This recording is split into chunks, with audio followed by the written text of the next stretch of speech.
You arrived to find the man distraught here, and he took you out to show you something. Yes, sir. Mr. Herman came over to me in a very excited manner and told me that first I would not believe what had happened to him. And I just expected the worst. I didn't know what to believe. And he said he'd been in his yard in North Charleston, which is about 15 miles from here. And next thing he knew, he was here in this field near Somerville. Right in the middle of the field is where he said he came to. So he doesn't really remember too much what had happened that night. He said he'd been watching a bright light that kept getting closer and closer. And the next thing he knew, he was here in this field, and he told me he believed he'd been brought here by a UFO. He was very excited, nervous. I really have never seen a man that excited. You know, it's hard to put in words, but very excited is about all I could say. Distressed, he couldn't remember what had happened to him. And, there was, a small part of his life was blank. Bill could only remember small fragments of hazy images that resembled a strange mosaic tapestry of colors and things. The object approaching, falling backwards. The field of grass swaying in silence. Struggling in a bluish light that bathed the railroad tracks, then blackout.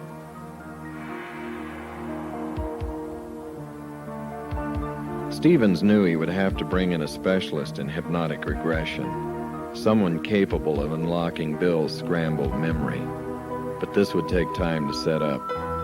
In the meantime, he would call in Junichi Aoi, a seasoned UFO investigator with the Nippon Television Network. And between the two men, they would carefully reconstruct the strange events that led up to Herman's abduction. 3 months earlier, this had been a construction site for a new subdivision. It had offered Bill and his wife Patty a panoramic view of the surrounding area to observe the bright, noiseless object in the night sky. The particular evening we were out here, we were sitting, it was about a little after 9:30, almost 10 o'clock. And we saw the object come up, my wife and I. We saw the object coming up this way, up the river, and it was about maybe 900,000 feet above the water. Just a disc of whitish light. And then it kind of rapidly gained altitude, going up at a apex of a triangle, if you don't understand. And then we lost sight of it for a moment. We were both standing outside the car. All of a sudden, right over this area, the big light, just a light, it was coming straight for us. Our car was parked over that direction. And we got frightened. My wife got frightened very much. And we just left. I jumped in the car and turned the car on and started to speed out. And looking in the rearview mirror, I saw the light look like it reversed its course and started going back toward the river. In other words, when we close. when we left, when we were gone, the object came toward our car, and then it changed its mind or dropped following us, and it just went back the opposite direction. How big was it when it came close to you? Oh man, the lights from it, huge, big old spotlights, like there were spotlights coming straight for us. And my wife was particularly terrified because, we didn't know what was going to go on. So she said, "Let's get out of here," and we left, man. We was gone. Have you seen the detail of the UFO itself, or just the light? Well, you could see a shape behind the lighting. And when it looked like a dull metal finish, and the lighting itself kind of, more of the lighting stood out than the detail of the object. But the object it looked metallic, like a metallic skin, but the light's in the front of the object. How was the distance between yours and UFO? If I'd have had a camera or a rock or anything, I could have thrown it and just hit the bottom of it. That's how close it got to the car. And it was just a matter of seconds. I mean, if we hadn't gone when we did, there's no way the object couldn't have intercepted our car. I'm very convinced if it wanted to catch us, it could have. You know, because it seemed to be moving that fast coming up from the river. Was it before your abduction? Yes, it was. Before? It was before the abduction. Was it... I was with my wife and my daughter, so I didn't know, you know, I didn't want to take any kind of chances on anything. You know, so we just left. That's all. Oh, so you should be very frightened. With that particular reason, we were. Because all the other sightings were just simply watching something moving in the sky and never anything coming that close to us. I guess I should have looked down the road then, but I didn't know what was going on. Up to that time, I was convinced what I saw was a military project. I never believed it was from another world or anything. I thought since the area is in such close proximity to the Air Force Base, because like this area is a flight landing pattern for commercial aircraft and sometimes military aircraft. And that was my thoughts back then. Noticing that Bill is near emotional trauma, Junichi quickly changes the subject. And in most of the sightings afterwards, one of those or a C-130 turboprop would come up and down the river, just fly up and down the river. And all I kept thinking, wow, man, I don't believe this. Because, you know, one of the feelings in my mind and my thoughts was, you know, when you see something, it seems distant. In other words, removed from you personally. But this thing reacted personally. In other words, not only were we watching it, but by coming toward us, it was watching us as well. Not just performing to delight us, but it seemed to react to our personal presence, and it reacted by coming toward us. And of course, this frightened us because I never saw it that close. Yeah. And we left. After the frightening experience, Patty's fear would overcome her curiosity. She would beg Bill to please leave well enough alone. He would agree, until 3 weeks later on a Sunday morning. Patty was home, I believe. Yeah, our daughter was sick, and she couldn't go to church. So I got in my car to go to church, and I'm driving down Dorchester Road. And since that last sighting, I had kept my camera in my car fully loaded. I wasn't thinking about UFOs. In fact, I was listening to some hymns on the radio, Christian hymns, just minding my own business when this thing shoots across the road. Silver with a halo of light on the bottom of it. The most pretty thing I ever saw. At first it was silver, pure silver, and then it just changed like somebody got a rheostat in a dining room and turned it from bright to dim. This thing was going up this way and back this way and back this way and getting so precise in its movements. That's where I determined in my mind triangular patterns, because it went up like a triangle and then skid up and down this way. And I don't know the purpose of it, maybe to attract my attention. I don't know. The triangular flight patterns would remain a mystery. And although the photographs were good, they would pale in comparison to those he would take later. As the investigative team neared the location where Bill took his dramatic new series, Stevens became concerned. We would be filming near a strategic U.S. Air Force base, and I was concerned that this might cause problems for all of us. As a retired lieutenant colonel with the U.S. Air Force, I knew that the military could be unpredictable at times, especially when you have a foreign film team operating on the edge of a restricted flight line. And we were here investigating an unidentified flying object, a UFO, that was intruding in military airspace. Yes, I was concerned.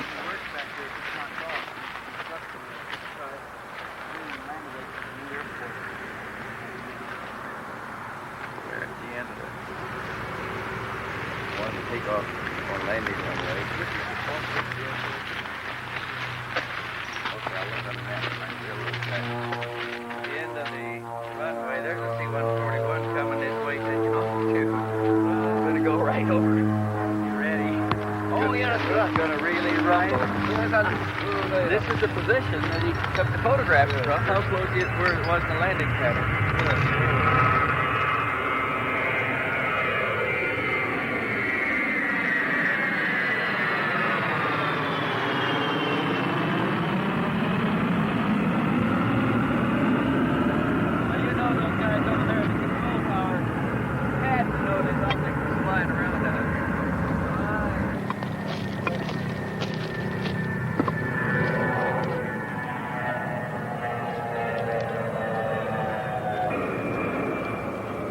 photo session at this site was most intriguing.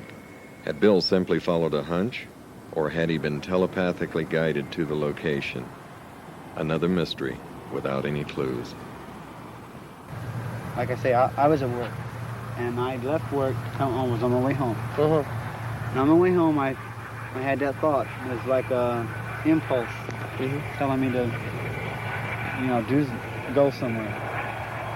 And I started to think, where should I go to myself?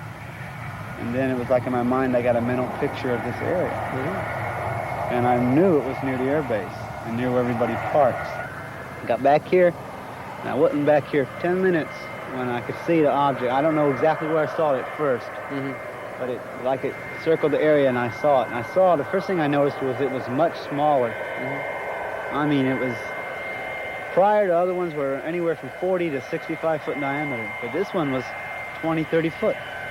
And another thing was it was very, very different. It was different in the sense that instead of being orange and silver, it was just like a silver metal appearance. Yeah. And not only that, but it had two domes, one of them on top of the object and one of them underneath it. But it looked sealed in metal. In other words, you didn't see no windows or no holes or nothing. No windows. No. Oh. I did not see any windows. It was just surface metal all the way around. I see. Almost like sheet metal formed into the shape of a disc with two domes. One on top, one on the bottom. How was the dome? Was it transparency? Or? No, it was solid metal with Solid. the rest of the disc. And it was all colored silver with the sun shining off it. I mean, it was just beautiful silver like aluminum or sheet metal. Or How did it fly? I don't know. I did not hear any noise.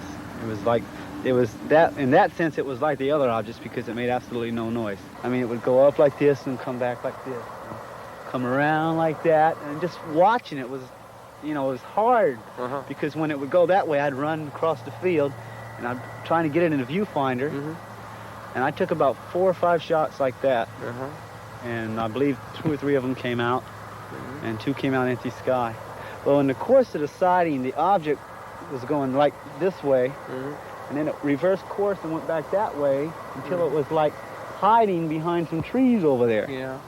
And I stopped and I thought for a moment it was going to be gone. But instead, I saw an airplane coming this way. And, I saw it getting closer and closer. At the same time the airplane was halfway from those trees to where I was at, the object came from behind the trees to start to follow the airplane. Well, the way the airplane was coming in like this, and the object came around like this, and started to come around like this, but instead it went back this way, and on these sides of the trees. And as the C-130 passed over me, I took a picture of it. And then I swung back. By that time, the object had gone back over here. And then it started to go back, and I took some more pictures of it. And then it came over me like this, and the sun wasn't like this as much as it was over this way. And when it did, the object went straight up into the sun. And for a moment, it was cast as the sunlight hit it. It took on a dark shape. And I got a picture of that. I did get a picture of that. And then the object looked like it went straight up into the sun. That was the last I saw it. I mean, it just climbed and climbed and climbed until it was gone. And I just stood in the field and shaking my head, trying to figure out why I was the one seeing all this, waiting for someone to pull over and get out and say, what the hell was that? Or something to that effect. Excuse my French, but I mean, that's really, I was trying to think of what. First, I want to guard the film, and I was praying all my pictures came out because I knew I had some good pictures if they did come out. Right. What do you think the military people? I'm positive they had to see it. I know for a fact the Air Force people did because it wasn't hid behind the trees where you couldn't see it. It was like, see that big tree? It was like on the other side, they were just sitting there next to the tree, just hovering right there. And when the airplane came over and it came back, if the pilot saw me, I mean, imagine a pilot that low to the ground. Here's somebody standing out here with a camera taking pictures of his aircraft. Right. I mean, he had to see me on the ground, because it's an open field. Right. And also, the radar man have known about it. Oh, I'm positive the radar. Right. Look, the thing was was 1,500. At one point, I'd say about 2,000 feet above the ground, 2,000, 3,000. And from what I've talked to radar people, they say the radar will pick up anything as low as 800 feet. You know, if they find it at 1,500, they'll sweep the area and then come back and sweep it and try to get the lowest sweep possible in order to detect the object on radar to get an echo fix. And if that was able to happen, well then obviously somebody over there saw something. There's another one's going to take off.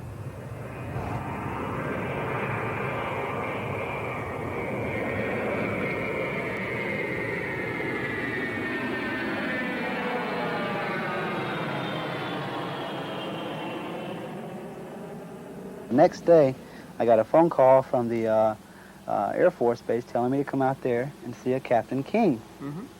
He was interested in seeing my photographs. So I went out to the Air Base with my daughter in the car and got in there and got to the gate, and the guard didn't know what I was talking about. He said, well, Mr. Herman, it's 5:30 in the afternoon. Our information officer has been off duty since 12 o'clock. I said, well, somebody called me at 3:30 and told me to come out here by 5:30. And he said, well, wait right here. So I waited, and finally, about 20 minutes later, up drives this station wagon, out gets this fellow in civilian clothes, walks up to me and says, hello, I'm Wade King. What can I do for you? And I said, well, sir, somebody from your office called me and said you were interested in seeing my photographs. He said, what photographs? I said, the photograph of the UFO I took.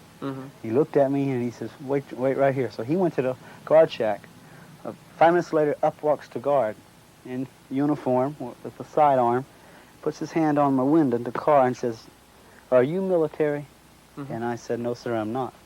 He looked at me like I was born yesterday, and he said, well, let me tell you this. He said, why don't you turn the photographs over to the captain and let him take it from here? He said, just turn the negatives and the photos over to the captain and let him take it from here. And I said, well, to myself, I said, I was not born yesterday.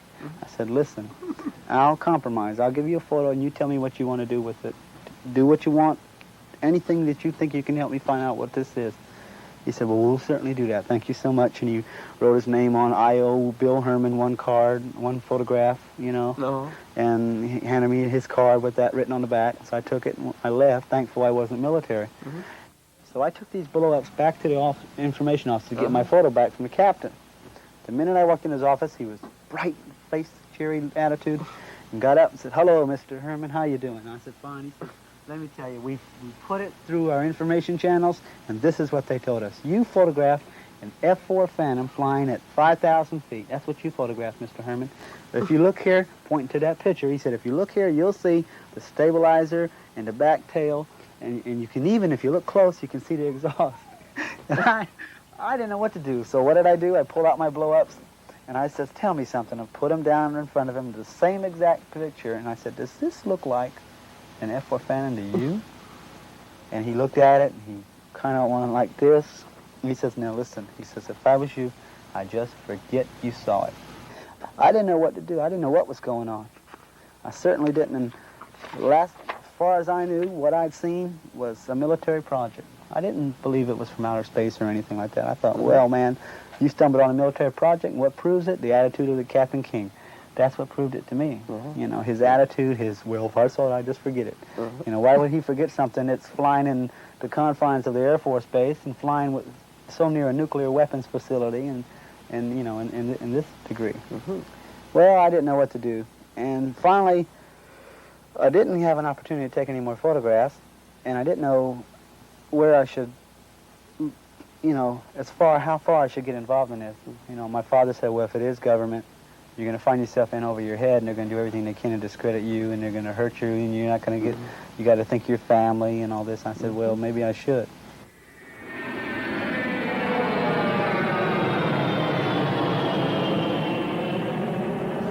I got a phone call about, I think it was 2 o'clock in the afternoon, from a gentleman who identified himself as Tom Olson. He was in town from Riderwood, Maryland, to investigate the UFO sightings and the earthquake phenomena in Charleston, which had been going on, roughly since October of '77. And he told me that he was here to investigate this. He was going to take some photographs of the areas where all the UFO sightings had taken place, Mm-hmm. and that he was going to make available to me copies of the information and his conclusions and findings. Mm-hmm.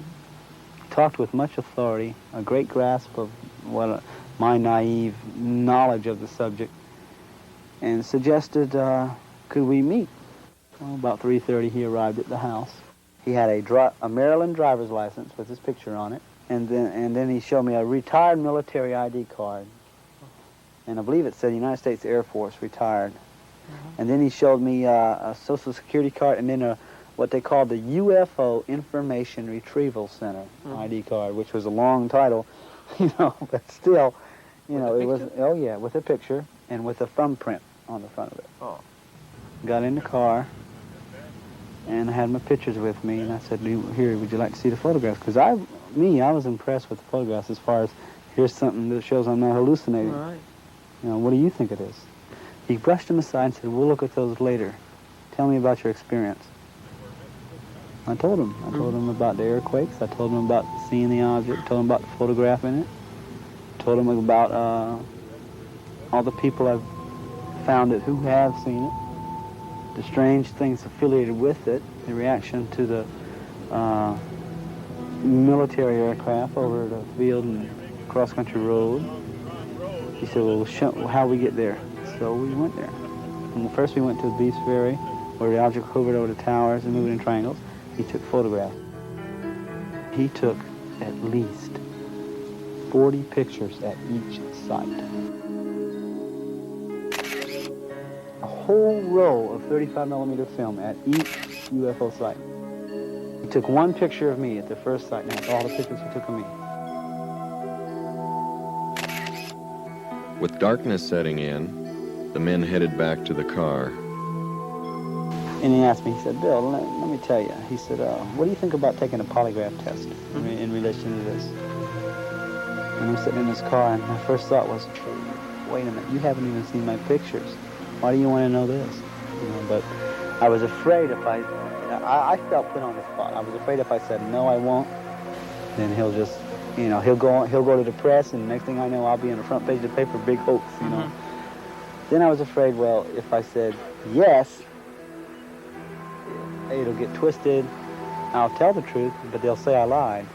And then it's their professional credentials against me. And I didn't know what to do. And being naive as I was, I said, okay, I'll do it. Now, I assumed at that moment in time he meant 3 weeks from now, 2 months from now, a couple days from now. He said, okay, we'll go to the hotel and do it right now.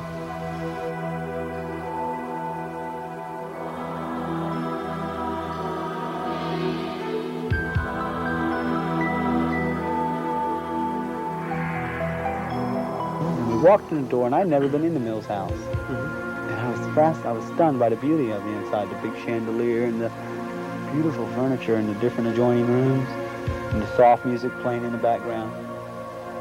And Mr. Olson, he looked at me, he said, this is a nice place, isn't it? I didn't know where I was going, I was just following him.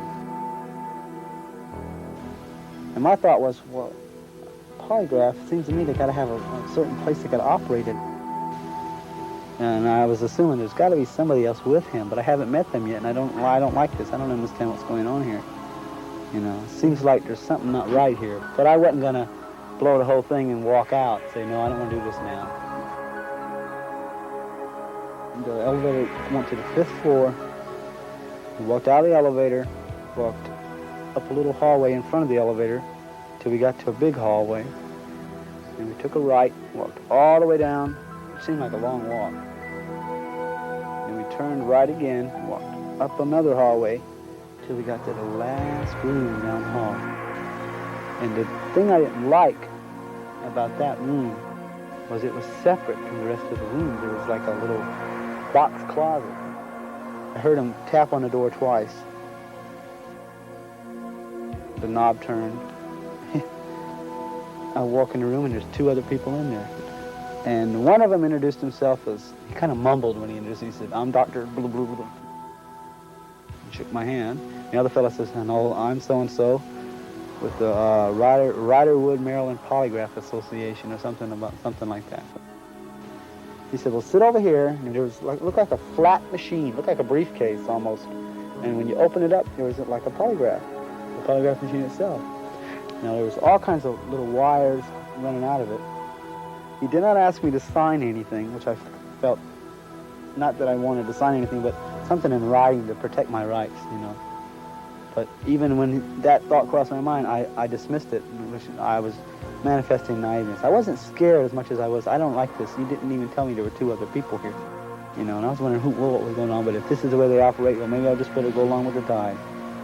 But when the doctor, the guy who identified himself as a doctor, walked over to the bed, picked up a black satch doctor's bag, and pulled out a hypodermic needle and a little syringe, put them together, and then reached in the bag and pulled out, looked like a greenish liquid, put it into the needle, and said, this is going to relax you. Now, I was scared. I wasn't afraid I was going to die. I just didn't know what he was going to put in me.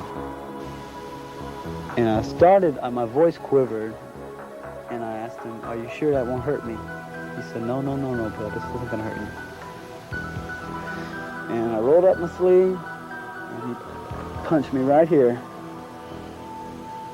And I saw it go in me, and I sat there a minute waiting for me to die, and I didn't die.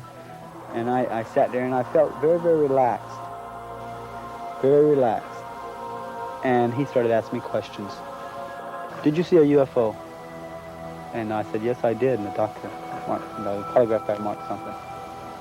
He asked me another question. When you saw the disc, did it change color? And I said, no, it didn't, because it didn't. And he marked it, and it seemed like his hand moved slower that time. I didn't realize it, but I was getting sluggish. I was getting more relaxed. I didn't realize it. And he asked me the 3rd time, and it wasn't like I was in a trance, but I was just totally relaxed. And then he asked me more questions. He would rephrase questions, ask the same question rephrased. Now this went on for, oh goodness, it seemed like an hour and a half, until finally he said, that's fine. And he put down the thing, set it down, and he said, okay, unhook him. And I was drained of energy. I mean, I was literally, oh man, I'm so tired. He said, well, go in the bathroom and wipe your face off, put some water on your face, and relax.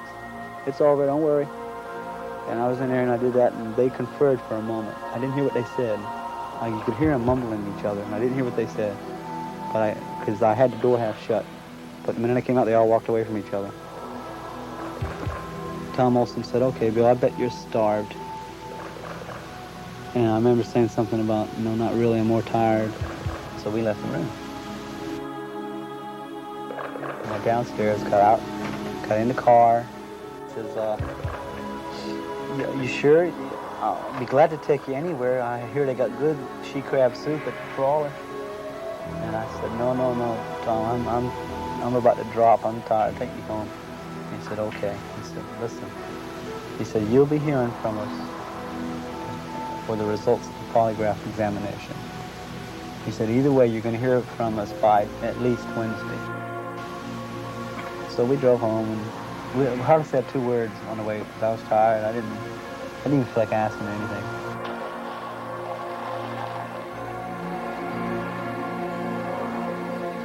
We pulled into the yard, and the minute I opened the door, the cold air hit me. And I was, cool air hit me, and I was, refreshed for a moment. I said, tell me something, Tommy. I said, where do you think this thing is from? I mean, it's military, ain't it? He said, who's military? And I said, our military. And he said, I wouldn't bet on it. And the way he said that, I'll never forget it.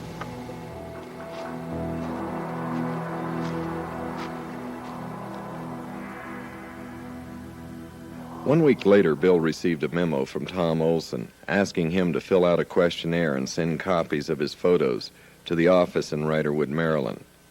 Shortly thereafter, a mailgram arrived from Tom Olson. The message thanked Bill for sending the material. It was friendly, but contained a disturbing reference, which read, I did not visit you. It was someone else. and I have no idea who. Signed, Thomas M. Olson, President, UFO Information Retrieval Center, Riderwood, Maryland. To this day, Tom Olson in Riderwood, Maryland, swears up and down he never seen me, and I believe him. I believe him with all my heart. That this is not the same Tom Olson who lives in Riderwood, Maryland, and is a UFO Information Retrieval. Now, see, this guy didn't identify himself as president of the UFO Information Retrieval Center. He just is a member. The real Tom Olson is the president of the UFO Information Retrieval Center. Right. I've seen him before. Okay, see, and that's And then you've never seen that the fake. Olson Yes, again? I saw him one time after that when I worked at J.C. Penney's. It was late at night, about 9:30, and I was dumping the trash out and cleaning up where I worked at J.C. Penney Auto Center in Charlestown Square Mall. And I opened the back doors, and here's this car sitting back there. Oh. When I walked out of the door, the car just swings around, pulls up to the back, says, "Hello again." And I looked in the car, and there's this guy, Tom Olson. Now, I had knew that he was a fake. The first thing I did is I said, "Now, who are you? Why are you masquerading as someone else?" And he looked at me like, just brushed it off and said, "It's for your own protection. You should know that." Or something to that degree. Oh. He said, you should be careful what you say and how deeply you get involved in these things. He just told me about being careful who I talk to. It's for my own good. It's for your own safety. We're watching. We're aware of everything and all this. And I told him to get out of there. I said, "I'm going to go call the cops." He kind of laughed. And I started to walk and get his license plate number in the back of the car. And I started walking toward him. The car backed up. I walked in, the car just backed up all the way and took off into the traffic. He got away so quick I couldn't even see the back of the license number. I couldn't even get no numbers or letters or anything. Oh. But when I started to walk behind his car to get his license number, that's when he took off. And you never seen Never, again? I haven't never seen him face to face again.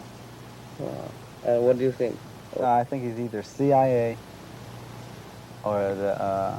I think he's part of some conglomerate that looks into these things for the government, off the record, and does it solely to either confuse everyone really involved in it, or to discredit any people who come into contact with UFOs. I believe that. I think that's his whole purpose, isn't it? It's to Not only keep had me Bill and his frustrated, family been keep targeted, me so but frustrated harassment was now being focused on the investigative instead of team. promoting the truth and the fact. After we spent a whole afternoon and an evening interviewing like we did here this evening, and everybody had gone home, and we went to bed about 12 o'clock. It was pretty late at midnight, and I was just getting to sleep. At 12:15, the telephone rang twice, and it didn't ring again. So I picked up the phone, and nobody on it, and I thought, well, somebody dialed wrong. So I went back to sleep, and it rang again twice, and I woke up or was sleeping light enough, I heard both rings, and I thought, well, somebody is trying to call. I picked up the phone, and nobody on there, but the line wasn't closed either. The line was open, I could hear that, but nobody talking, nobody breathing, anything.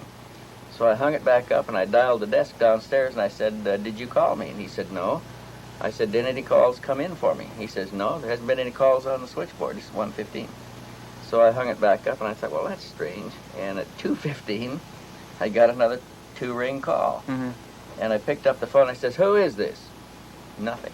The line is open, nothing. So I called down to the desk again, and I said, is there any way that my phone can be rung? And he says, not unless it comes through this switchboard. I said, has anybody called? He said, no calls have come in. So I hung that up, and I called John Fielding across the hall in his room, and I said, John, something funny is happening 3 times now at 15 minutes past the hour. I've got a 2-ring telephone call, and nobody on the line, and the desk says it didn't come through the desk. He says, God, that's strange. He said, I've been getting them too. He said, I got one at 12:15 and 1:15 and just a couple of minutes ago. And it went on at 3:15 and 4:15 and 5:15, the same thing. Both of us got them. I don't know who it was. I don't know what they were trying to call. The only one possibility is that somebody who were staying in the hotel. Somebody staying in the hotel can ring the room number without going through the switch. Well, it goes through the switchboard, but it doesn't light it up. Could have been somebody picked up a phone in a hallway or another room. Somebody in another room could dial my room and let it ring twice, but it would have to be deliberate now. It could be accidental, but it's not accidental if you get it 2 rings each time. And it happens 5 times during the night at exactly 15 minutes past the hour, and there's nobody on the line. There's too many things there that it can't be coincidental anymore. It can't be accidental. Right. And for 2 different rooms across the hall, the only ones that were being disturbed. So is that the kind of warning? I mean, I don't know what it was. I was talking with Harry Levelson over the phone, long distance, in New York. I believe he was at Omni offices at that time, or I don't know if he was at his home residence. But anyway, in the course of our conversation, there was this noise. I'm going to duplicate it this way, and to the phone itself in our conversation. It didn't start the minute we started talking. It started when we started talking about the UFO. It was like noise. Just noise. Just a click, click, click, clack, click, clack, click, clack, click, click. You know, Harry says, "What is that?" And I says, "I don't know what it is." And he says, "Well, listen." And so we listened some more. And finally he says, "You know, I know what it is. Somebody listening on us, and now they're disturbing us." And we talked in spite of it, and it still kept on going until it finally just stopped when we were talking. So I don't know what it was. Here's another strange thing. Harry Levelson came down to visit Bill, and he made plans to come down with his girlfriend, telling nobody in the office where he was going on a weekend, and arriving quietly and unannounced. They arrived in Charleston, checked into the motel, and 15 minutes later got a telephone call from a lady who said she worked for a television station, wanted to interview Levelson on his visit to Charleston. Who do you think they are, Wendell? This is not the first case that we have investigators alleging that they are somebody else, false identifications. It comes up quite frequently. I have got to believe anybody that is that well equipped and has that many apparently valid identification cards is coming from an agency, a covert agency that is able to do all of these things and adequately financed. And I can only think of one that comes to mind right away, and that would be an intelligence organization. And the only intelligence organizations we have here are government.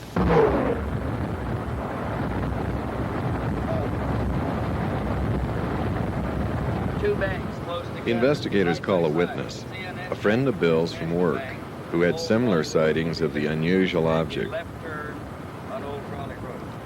As soon as we got here, we got a telephone call from The phone Tom rang. Olson. Yeah. And Melina answered it, and she turned and said, "It's Tom Olson. He's called for you several times this afternoon. He wants your telephone number. He's at a pay station." So Tony took the telephone, and it turns out to be Tony's boss. They're calling from his work, right? To remind you again that Tom Olson called once more and wants to know if they can give the Tom Olson your number. Yes, he urgently wants my number. And he's at a pay station someplace, and he wants to call back. Stevens has placed an inductive coil device on Tony's telephone, hoping to record Olson in the act of harassment. Tony places a call to the pay station number.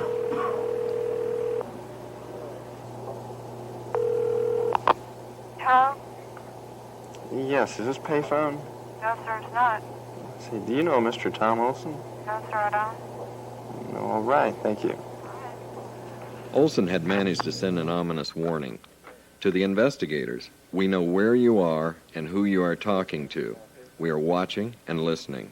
To the Martins, we know where you are employed and where you live. If you value your job and your privacy, back off.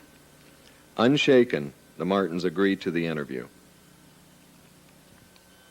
We passed the Kings Grant area on Dorchester Road, and you've got a column of, it's like a wooded area. You've got woods on both sides of the road. And it seems like it just hit us at the same time to look up. Now, my car, all the windows are tinted in my car. I've got a band across the front windshield that is, blackened out. And you can only see, at night, it's real hard to see out of any of the windows unless you see something that's coming directly in front of you. Okay, I'd say the object appeared at an altitude of probably about 500, no more than 1,000 feet up is when I first saw it. And it was anywhere from an eighth to a quarter mile in front of us. It came down, I'd say at about a 70-degree angle. Okay, it came from an easterly direction, came down, and what I really noticed about that was strange. Bill said, look, he said it's doing triangular patterns. That's what it was doing. It was a glowing object. It's doing triangular patterns through the sky. It came down at about a 70-degree angle. It made a loop, you know, probably about, I'd say about 100 feet above treetop level. Yeah. Came down, made a loop, and went back up at the same type angle. And I thought it was really strange that you know, they would come down and they can only be seen directly in front of us.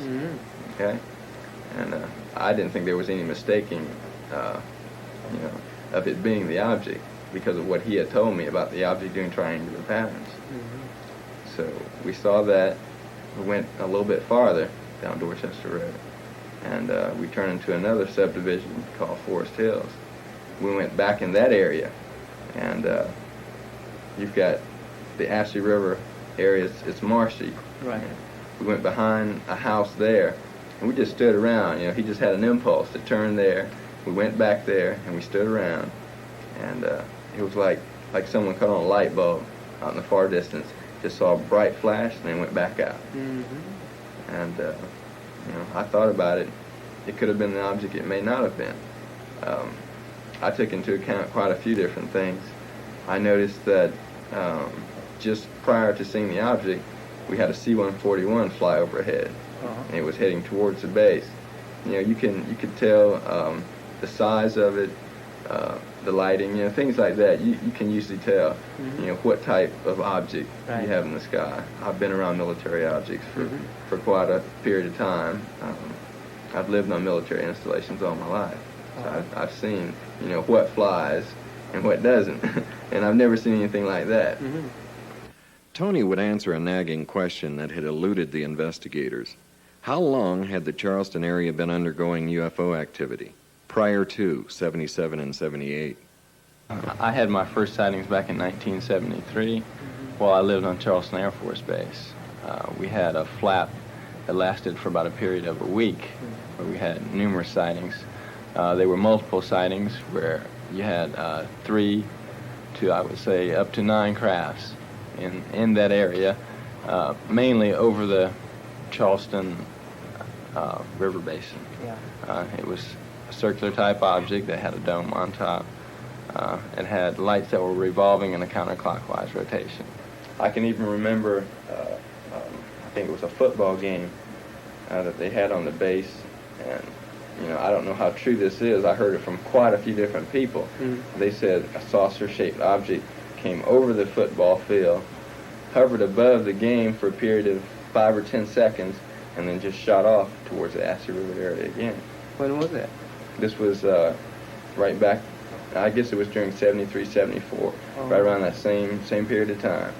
You know, when we were having quite a few UFO sightings in the area. Which area is the most frequently you have observed the UFO? Okay, it's always been associated right around the Ashley River area. From Somerville, I'd say up as far as the end of Dorchester Road. So it seems like most of the sightings are associated right around a military type installation and also around the Ashley River area. Yeah. There have been numerous sightings, particularly right around in this area. You know, there's been a few at the Barnwell Nuclear Plant, Naval Weapons Station, the Navy base, and quite a few right around the Air Force Base. So it seems like whoever or whatever we're dealing with, they tend to want to know something about our military. Is there any possibility that... Junichi asked Tony if there's a possibility that the objects being seen could be a secret military project. Air Force. Of course, you have to take that into consideration. It could be something like that, but unless our technology has really advanced beyond the point that I think it has, I wouldn't necessarily consider it to be so. I would tend to rather think that it is something of either an extraterrestrial type nature or something that's totally unknown to us. Certainly, yes. Knowing that they are under physical surveillance and possibly electronic surveillance, Stevens calls the next witness from a safe phone.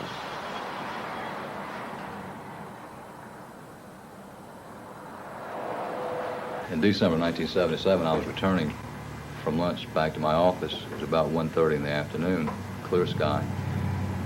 And up Rivers Avenue, as I was approaching a viaduct, I noticed a glowing orange type object off to the left of the car. I would estimate possibly 3,000 feet away, but it was very clear, and it apparently was motionless. And I could see no wings of any type, no rotaries, as though it could have been a helicopter. And I noticed at least one person in another car pointing to it, which indicated to me someone else had seen it. As I approached the viaduct and began going up, there was a traffic light, and I had to stop for that traffic light, and I noticed that the object was descending in the same direction, apparently, that I was going, at a slow rate. And I thought possibly it was a kite of some type, because it defied the obvious laws of gravity, and there was no sound. And as I began moving forward after the traffic light, I noticed that the object had disappeared beyond some pine trees, which were to my left. And I looked straight ahead, and I could see the object apparently crossing Rivers Avenue beyond that sign at a good distance away, but it was at an angle. I could tell it was a disc-shaped object. It had the definite orange color, and it apparently was moving with no wings or no rotors as a helicopter would. It was not a bird. It was very, very clear. And at one time, I did also observe a C-141 airplane at the same time that I saw the object. You've seen the object more than once? No, I've seen it one time, but it was during the first time that I saw it, first glanced at it. Way beyond the object was a C-141, apparently coming towards the Charleston Air Force Base. Yeah, I was going to say the description you just gave of Rivers Avenue and the viaduct and looking and going towards the trees positions the object roughly in the vicinity of Charleston Air Force Base, or just to the east of the base. Just to the east.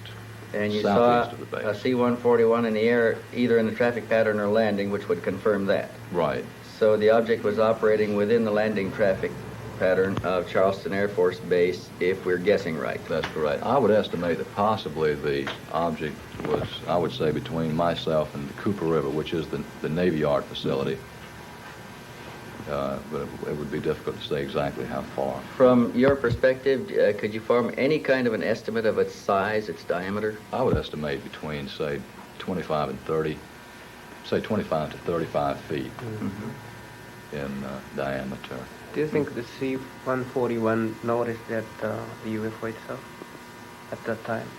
It would be difficult for me to Yeah. think that the C-141 would not have noticed it, because it was in the sky and bright. Purcell had observed the same type of object playing cat and mouse with a C-141 3 weeks before Herman had taken his spectacular photographs of the object on the tail of a C-141. So when I came back to my office, I told my staff that I'd apparently seen a UFO, and of course they chuckled. I thought I was, had a couple for lunch. I assure you I had not. I called several TV and radio stations to ask if anyone else had seen an object or reported it, and none said that they had received any calls. How receptive were they to a report of a UFO? Were they interested in what you told them? Not really. The North Charleston Police Department said I could come down and fill out a report if I chose to do it, and that's as far as it got. The Air Force Base said they had no record of any sightings. The interview had been completed without any outside interference. They would continue to use safe phones to arrange meetings with potential witnesses. Stevens had turned up a new witness who claimed to have a series of remarkable photographs, but he was reluctant to go on camera, fearing that this might compromise the privacy and security of himself and his friend, a noted television and radio columnist who took the photographs. After a lengthy discussion, Junichi assures the witness that his identity will be cloaked. You want to see these things? Yeah. Let's see. Those pictures were taken, some by the gentleman you're talking about and some by his mother, were they not? Just by him. By him and just his by wife. I don't know which one of them took. His mother was, I think, his or her mother was kind of old, and she didn't have any photography stuff. Did they ever see the spacecraft on or near the ground? Well, just right over These the house. people, just over the house. Yeah, just flying. You know, there's a lot of pictures here.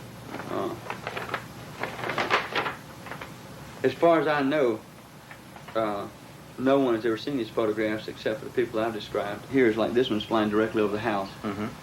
Right over the house. Right over the house. Here it is with the top of the capsule raised. He said that capsule went up and down on top. Changed elevation. Sometimes it was higher and sometimes... Well, you see in this one, there's no top to the thing. This is going over the house also. This is the same photograph, but it was further over the house. See, that's going over the house, and he took another picture as it got over the house. That's interesting. And then as it went out in the field, it elevated this little thing on top, a bubble on top. That accounts for some of the changing shapes that we get reported. I see. And here's one again in the open field, just over a cornfield, way out over the trees. He said the motion pictures are extremely good that he took. He said they were real good. Imagine that. Right. But because he got it going over the anyway? house and in the woods and out in the field and all that kind of stuff. You know, they said they was tremendous pictures.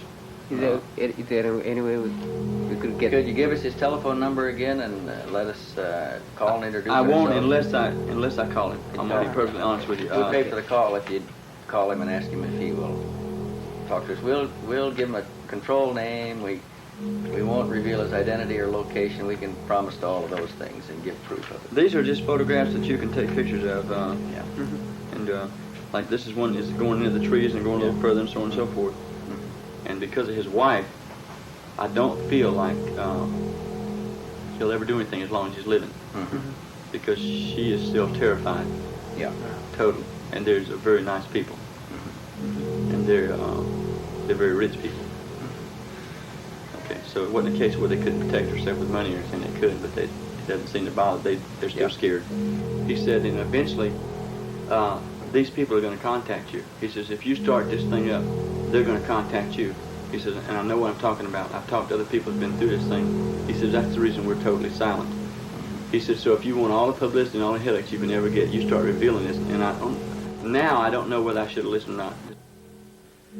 For every witness that had been frightened off, there were others who would willingly come forward to share the wonder of their experience, like the Jerry McAllister family in Anderson, South Carolina. Well, approximately 4:20 in the morning, I was awakened by a sound. I thought it was a helicopter crashing here in the backyard, and I woke up and the whole entire inside of my house was lit up real bright and outside real bright. So I finally got to the window, and bedroom window, and looked out, and didn't see any crash of a helicopter. First thing I seen was this most perfect flying saucer that you would ever see. And I never believed in them, but I seen that one, I believe in them now. But it was over the whole structure of these pine trees here. Where? Right here. It was about 70 foot in circumference, approximately 2 stories high. I viewed it for approximately 3 minutes.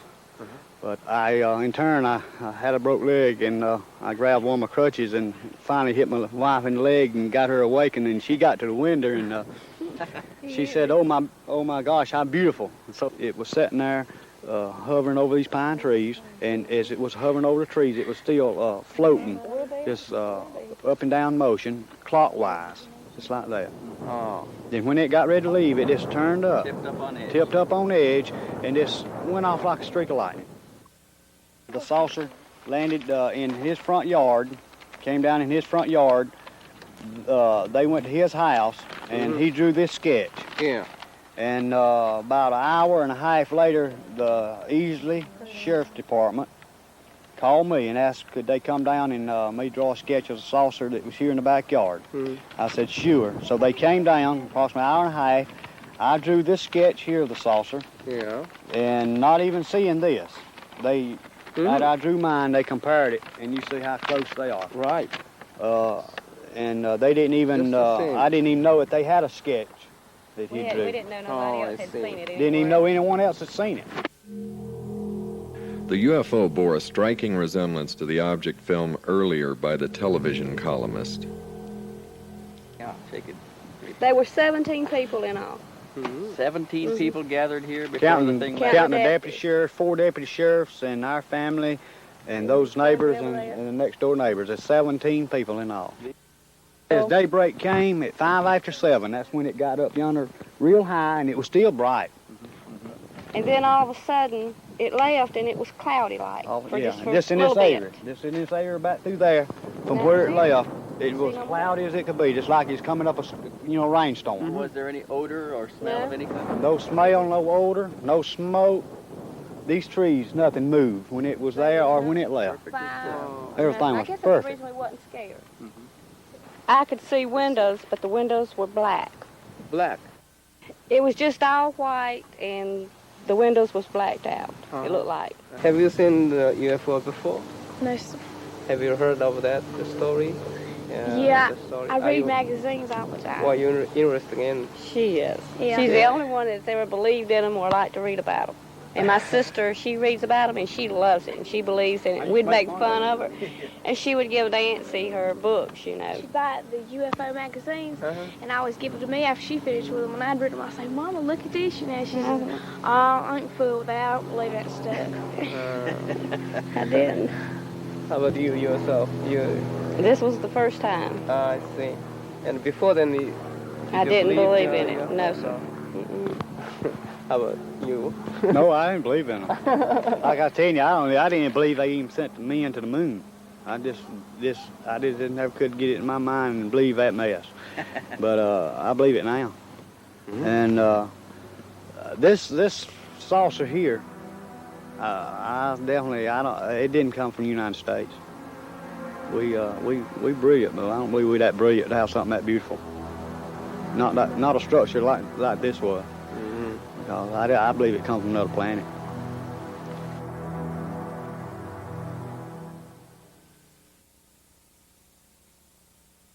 That buzzing sensation works its way into Bill agreed to undergo hypnotic regression to fill in 4 hours of missing time. Hopefully this would answer his haunting questions. Who are they? What are they? Where are they from? It would take almost 4 minutes to get him under. What happened, Bill? I saw the object, What object did you see? the disc.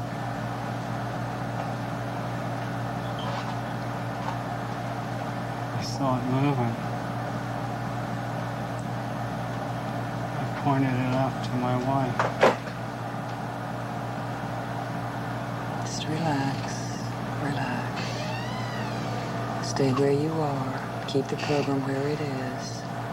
Just relax. You're unaware of any sound other than my voice.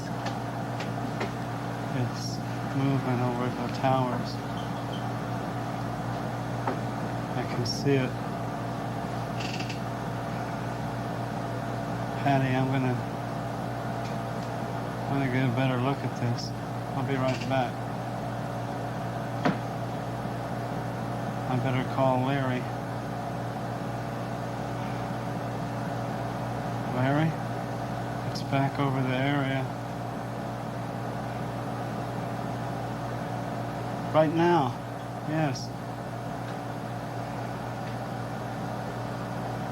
Yes, I'm going out there now. You try to get on the other side.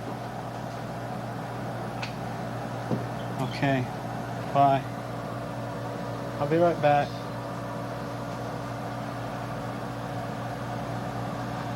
What's happening, Bill? It's moving over the towers. I can see it. It's about, I don't know, about 1,000 feet above the towers. It's moving in triangles. I can't. What the? I'm gonna break my neck. What is this? It's all right. What kind of light is? You won't experience any discomfort. Huh? Just relax. What? Wait a minute. Look at the reeds. There's no wind and they're swaying. What? Look at the size of it. Good God. It's big as a boxcar.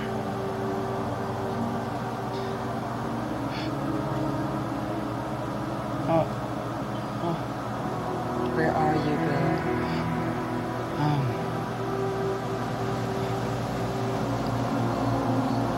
I don't know.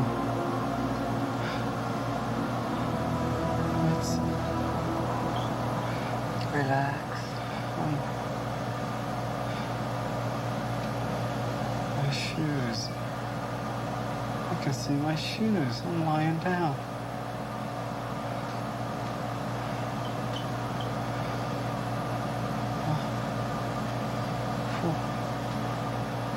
What's that?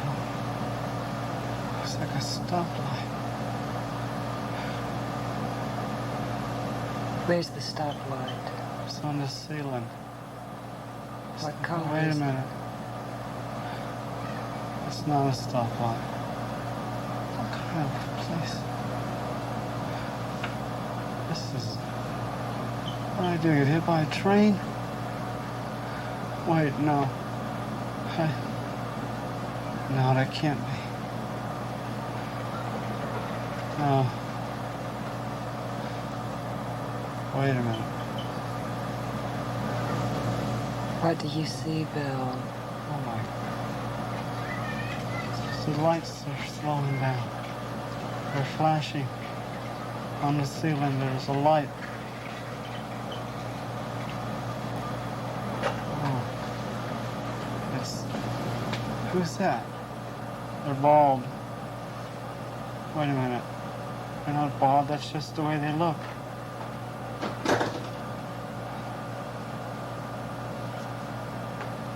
They're dressed alike. What are they wearing? They're wearing some kind of suit. Some kind of leotards of some sort. Are they humanoid? Their backs are to me. They're looking at the light on the ceiling. They're looking at my foot. No, they're not looking at my foot. They're looking at the box. There's a box.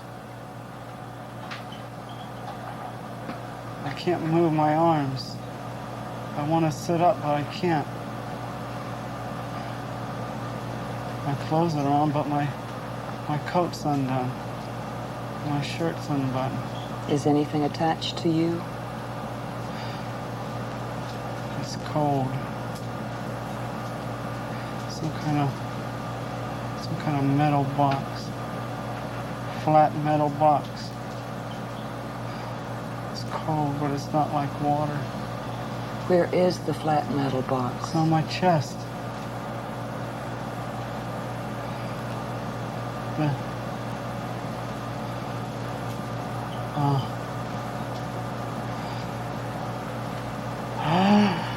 Relax. Relax. Oh, God. Relax. Who are you?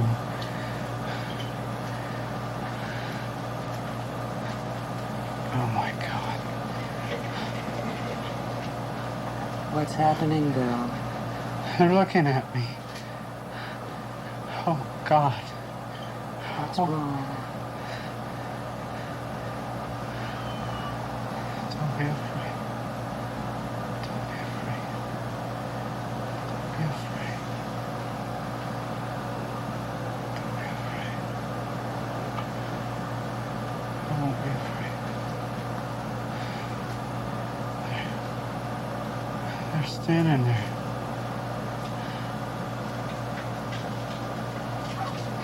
What do they look like? They look like fetuses. Like what? Fetus. A fetus? Yeah. A grown fetus. Wait a minute. It can't be a fetus. The light, that's what it is. It's the light in the room that makes them look that way. Look closely.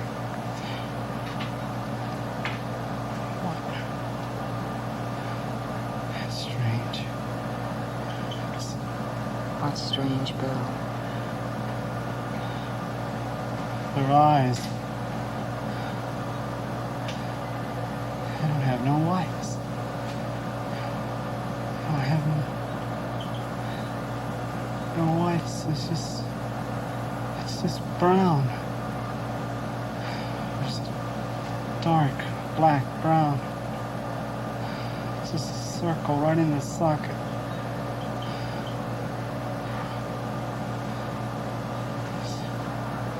Where's their, how can they breathe with no nose? Wait a minute. Do they have a mouth?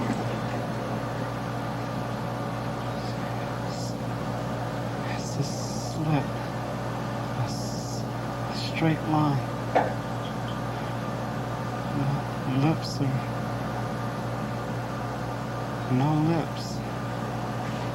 It's weird. Do they talk through their mouth? I don't hear no talking. Where are you from? Who are you?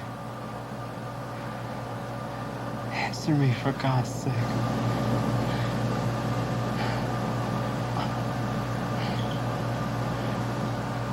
Yes, it was broken once. What was broken, Bill? When I was younger, I fell off a sliding board. I broke it. What was broken, Bill? My arm. Who asked you? He asked me. He who? The one on my left, he asked her. How did he ask you? I don't know, but I heard him. Did he use his mouth? It's just, how can you talk in his lips? All right, go ahead. Wait a minute. Where are you from? All I remember is the pain. It was intense. It hurt. Bill, stay where you are.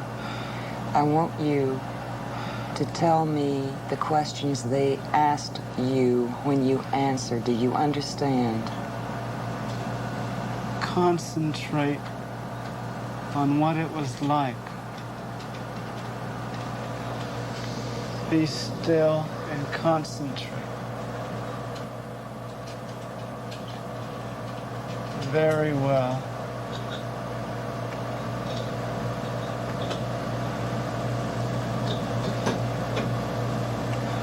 He's moving a box off my arm. He can tell my arm is broken by looking at the box. For goodness sakes, that was so long ago.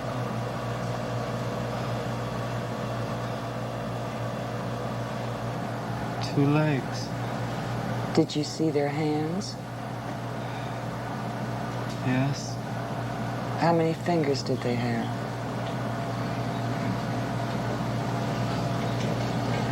They're all the same size. Lengthwise, they have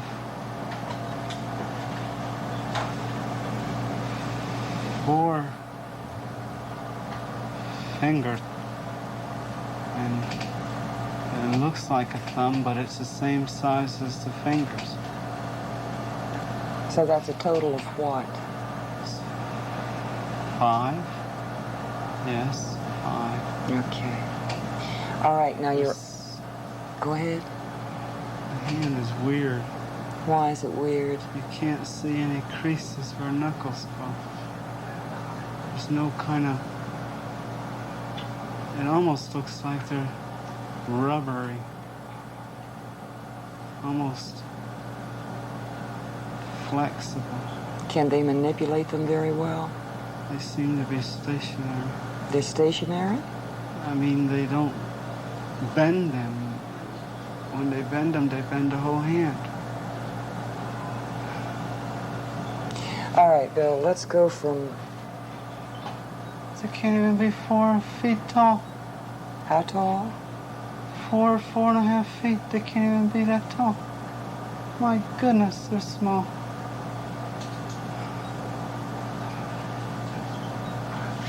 Look at this. They're like marshmallow. He touched me. Look, this. You can tell there's bone under there, but you can't tell. It's weird. Good grief. What color are they? Very pale, very milky. Is it a skin-like texture? Duck skin. Everything's the same. No hair, no pores, just skin. It's weird. How did you feel when this being touched you? Like he was very, very peaceful. Like I had nothing to worry about. All right, now what happens? We're walking. We're going toward the door. The room is weird. It's different. I don't see any strange. There's no creases, no borders. And the door is smaller than the back of the room. It's weird. It's distorted. In what way is it distorted? I can't. It's like everything is molded into a shape. And it doesn't stop, it just goes straight out the door. Just molded. Like a bathroom tub. Yeah, seamless. Just molded. That's all I can think of. Go ahead. We're walking, we turn left. The one who talked to me is standing beside me. The other two are behind us. We're walking down the hall. We pass the room. The door is open. We go to another room. We go in it. The hall, it winds in a circle. Everything's the same color. You said the hall wound in a circle. Did it wind in a circle up and down? Just both directions is a circle. It's hard to relate it. Did you traverse that? Everything's molded the same way. Council Control Center. Council Control See? Center? Console. Console. Yeah. Console? Yeah, that's what he said. Console. Control Center. All the network craft are controlled from similar centers. Network craft? It's the term.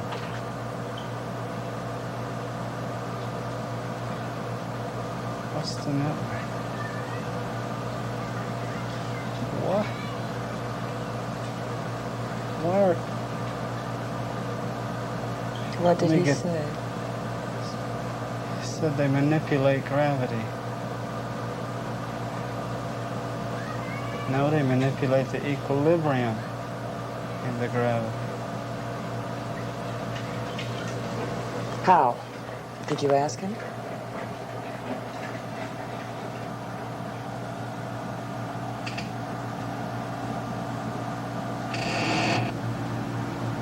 In hydrodynamics and reverse osmosis.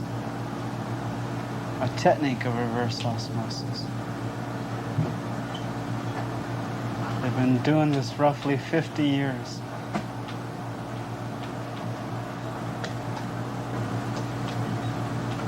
It's uncomprehendable for me to understand.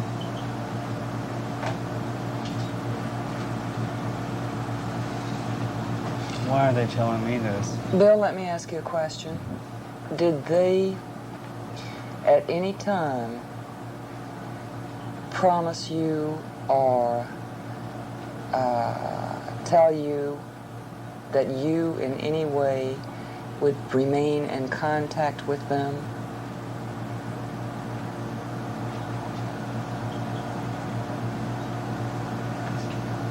Speak it. He said that they have means to contact those they wish to contact.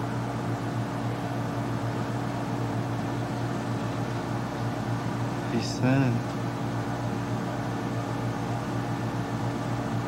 we will meet again. Did he say when? No. All right, you're back in the console control room. Now what happens? The light on that checkerboard is flashing on and off. First red, then white, then red, then white. And those balls to their left and right are spinning. And the one sitting at the desk, the one who spoke to me said that I could go and look. And I walk, and when I do, the one sitting at the desk get up and step back.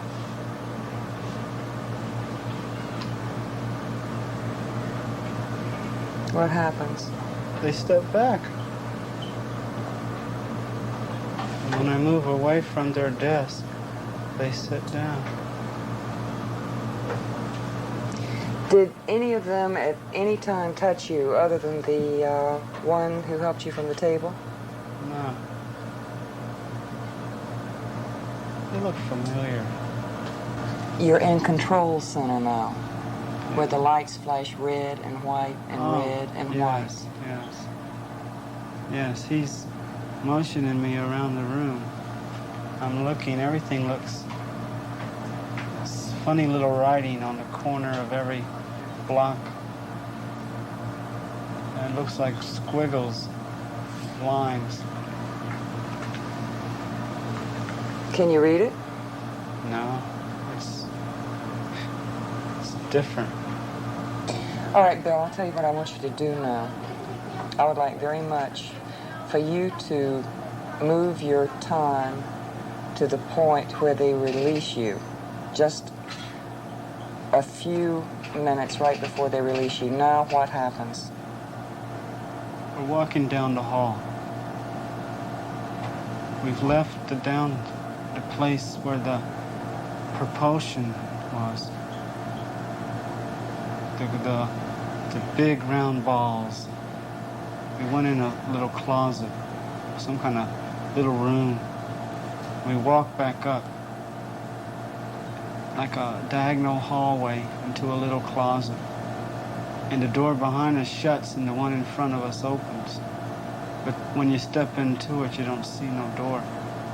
It's like it's seamless or something. It's just, you can't even tell it's there until it opens. The one tells me that the time has arrived, something about the time has arrived. And that they're sorry for the stress that's going to result from our release. But those sympathetic to my experience will help, although the majority will reject it. They say we're going to meet again. That's what he said. We will meet again. They motioned me on the table, and the minute I touched the table, the light on the ceiling starts to flash. First slowly, and then fast. And as I lay down, they step back from the table. Did they place any restraints on you? I just lay on the table. The other one, he walks to the table and he's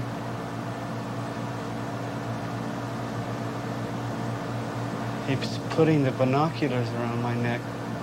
He must have had the binoculars the entire time.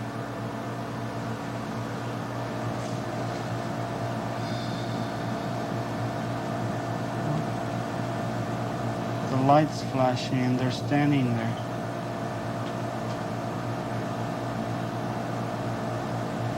What? Wait a minute.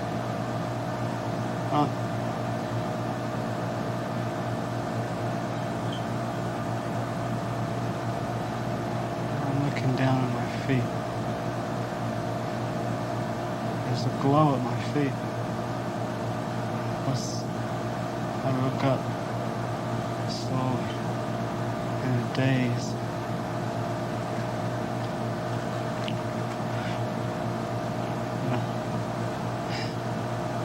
Oh, God. Oh, no. Calm down. Calm. Calm. When I put my hand on you, when I put my hand on you, you'll calm down. You're looking at a television set.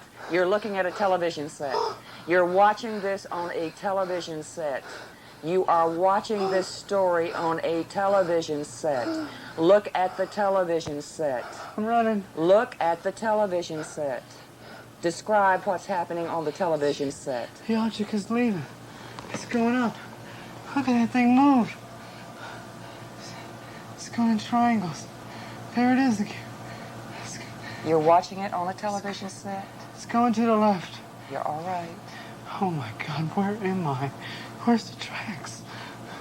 Oh, God, Daddy. Bill, look at the television set. Look at the picture on the television set. Now look at the picture on the television set. Look at the picture on the television set. You are calm. You are watching a rerun. You are watching a rerun. You are calm. Now describe to me what you are watching. You experience no panic, but you see in great detail. You are watching a picture. I gotta get back to that orange, that yellowish-orange mark. It's the only place I'm safe. What's that? I hear something. There's nothing there. The object's gone. Where am I? What's it? Time is it? Day is it? I can't get your head on straight.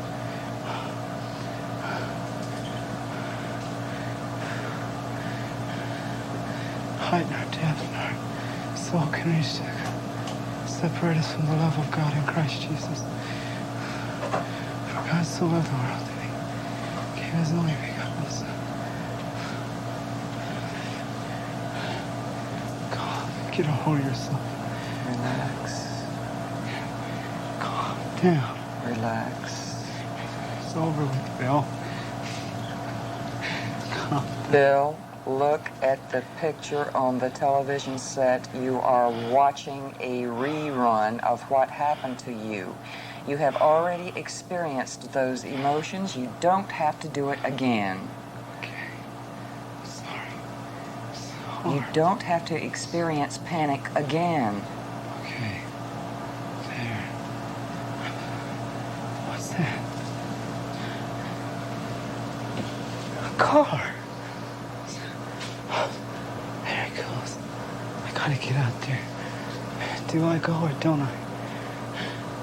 I'm going. It's now or never. I'll be here forever if I don't move. Lord, give me strength. I'm going now. I'm running. I'm tearing through the bush. Stickers. I'm on a road. Oh, thank glory there's a road. Highway. Street. There. There. Yes. Hey. It's a car coming. It's a car coming. Hey. Hey. Stop. Stop. Thank God you're here. No, it wasn't a car accident. Please get help. Where am I? No, it wasn't a plane accident. No. You wouldn't believe me if I told you. Please, get a policeman. Thank you. I don't mean to scare you. Please get a policeman. Get help, please. Oh, thank God. What if they don't come back? What if they don't come back? Stop! There's another car. Stop! Yeah, stop! Stop! Yes. Thank you. Get a policeman. Yeah, that's right. No, no, no, you wouldn't believe me if I told you. Just get a policeman. Call him, please. Thank you. Two people can't just drive away.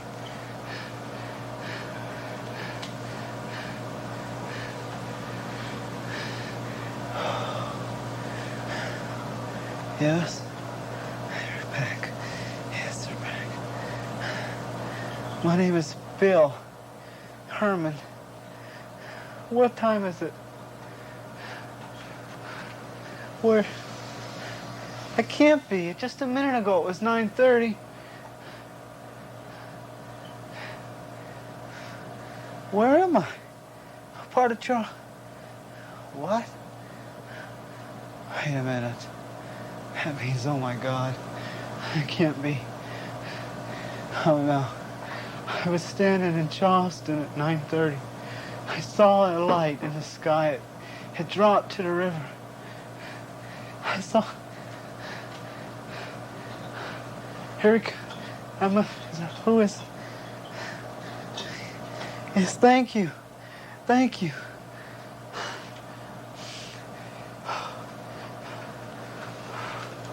Herman, call my wife, please. Thank you. I just expected the worst. I didn't know what to believe. And he said he'd been in his yard in North Charleston, which is about 15 miles from here. And next thing he knew, he was here in this field near Somerville. Right in the middle of the field is where he said he came to. He doesn't really remember too much what had happened that night. He said he'd been watching a bright light that kept getting closer and closer. And the next thing he knew, he was here in this field, and he told me he believed he'd been brought here by a UFO. Listen to me, Bill. And Bill, you're floating now. You're back in the present and you're asleep. You feel very good and very relaxed. how are you? Oh, I feel like I just slept for an hour. It feels so good. Good. I'm glad you did. The session had formed a bridge from illusion back to reality, allowing Junichi to probe for more information. He asked Bill what had frightened him the most. What I can recall. To you. Scary thing? Scary most frightening thing, thing? I guess was the disorientation when I was released. You know, trying to comprehend where I am. I don't understand why they released me there. Why didn't they release me where I was picked up? A concern of Junichi's was how would Bill cope with the reality of the experience. I can't deal with this for the rest of my life. I don't know what to you know, I don't, it's in a way, it's strengthened my marriage. In a way, it's torn my marriage apart. In a way, it's gotten to the point where it's not so much an obsession with me as it is a preoccupation. And if I saw the object again, I'm naturally going to be quizzitive, but I don't know what to... You don't know what they think. Right. And yeah. You know, I don't know what's...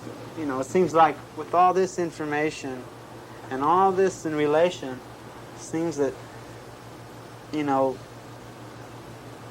I don't want to get into a position where there's positive deception on their part towards me. I don't want to be used as some leverage.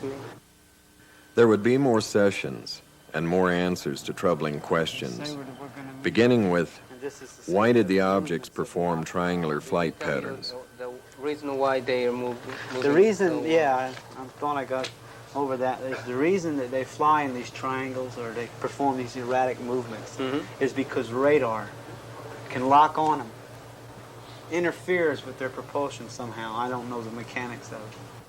So that would explain in one small area why radar doesn't lock on these things, because of their movements.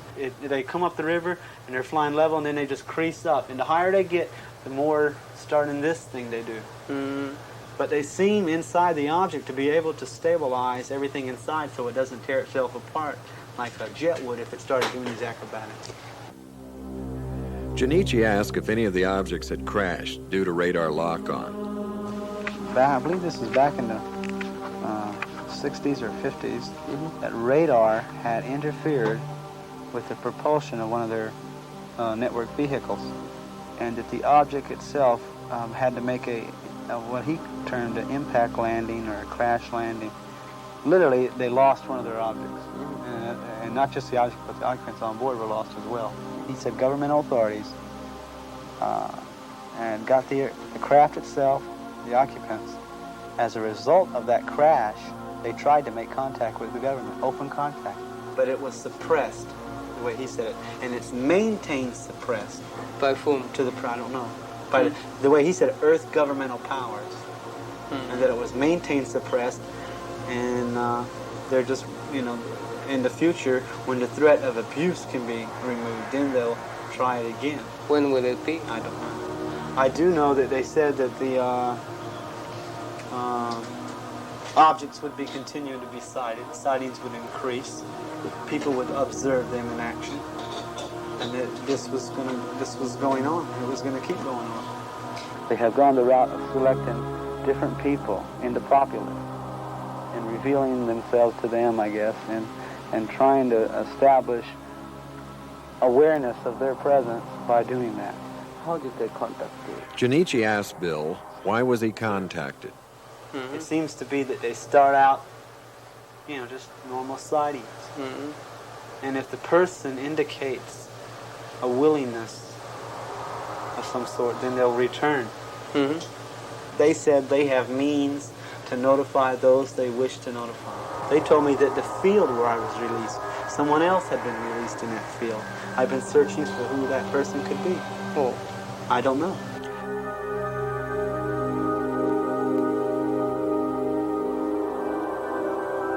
The investigation would wind down, even though Bill continued to search for clues into his past.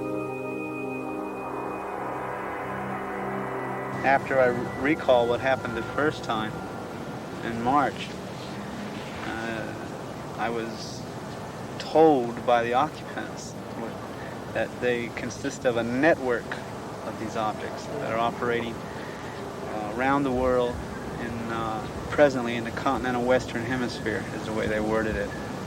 And they're from a cluster of stars 32 light years away, area in what we call reticuli, galaxy Zeta Reticulum, and that they were stellar astronomers, or that's their whole civilization.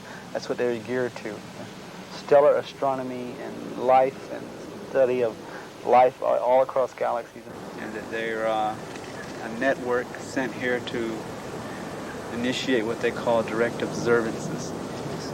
And they conduct inter-atmospheric flight and direct observance of people.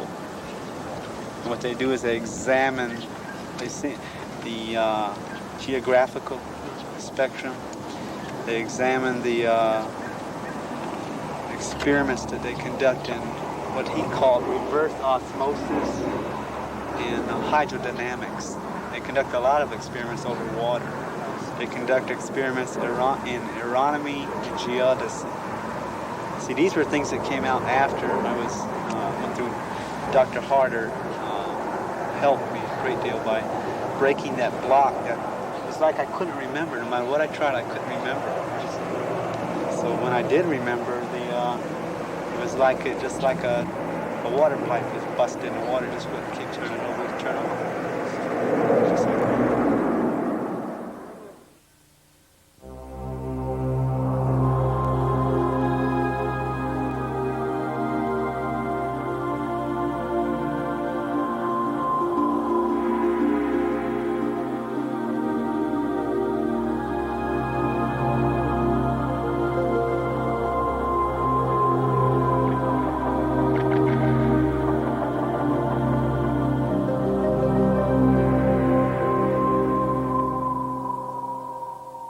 It was like a reddish background, like almost like combat lights in a military ship, like a darkroom red light.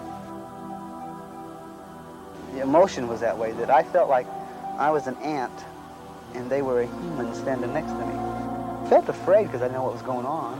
I felt like this is totally foreign to everything I believe.